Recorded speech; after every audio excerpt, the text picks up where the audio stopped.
Hey guys, welcome back to my channel. तो आज मैं आपको एक शॉर्ट वीडियो में पढ़ाने वाली हूँ पूरा सेल का टॉपिक। तो ये है हमारा under microscopic overview. So let's get started in detail chapter cell.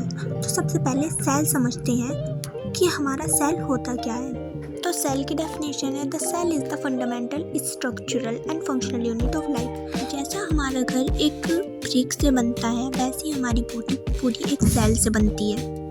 भाई इसको प्रोटेक्ट भी तो करना है, इसलिए आती है हमारी सेल मेम्ब्रेन, देन उसके बाद साइटोप्लाज्म जेली लाइक स्ट्रक्चर, उसके बाद आता है डीएनए। तो अब समझते हैं हमारा यूकैरियोटिक सेल क्या होते हैं।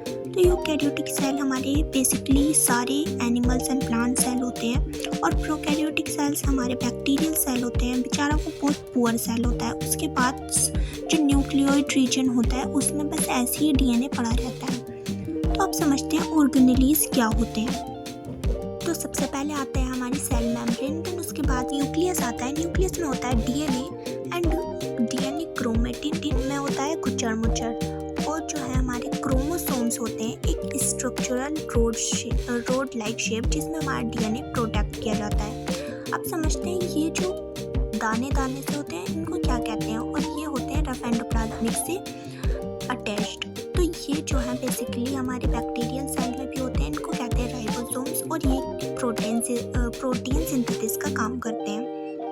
RER जो है रफ अपीयरेंस देती है अंडर माइक्रोस्कोप, और SER जो है हमारी स्मूथ अपीयरेंस देती है। Smooth endoplasmic reticulum lipid and carbohydrates का सिंथेसिस करती है। तो अब हम समझते हैं प्लांट सेल।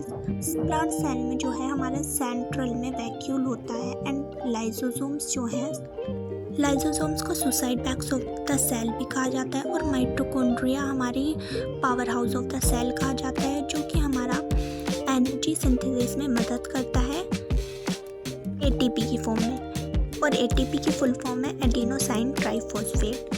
और अगर आपको इसके नोट्स चाहिए तो कमेंट में नोट्स लिख दीजिए। अब हम समझते हैं प्लांट सेल ग्रीन कैसे होता है, क्योंकि उसमें होता है क्लोरोप्लास्ट, और क्लोरोप्लास्ट जो है थाइलोकोइड्स स्ट्रक्चर में अरेंज होते हैं। अब हम समझते हैं बैक्टीरियल सेल मूव करता है फ्लैजिला के थ्रू। तो गाइस ऐसी ही इंफॉर्मेटरी वीडियोस के लिए सब्सक्राइब कर लीजिए, और कमेंट कर दीजिए कि नेक्स्ट टॉपिक किस टॉपिक के ऊपर बनाना है। कमेंट कर दीजिए, PDF फॉर्म में नोट्स मिल जाएंगे।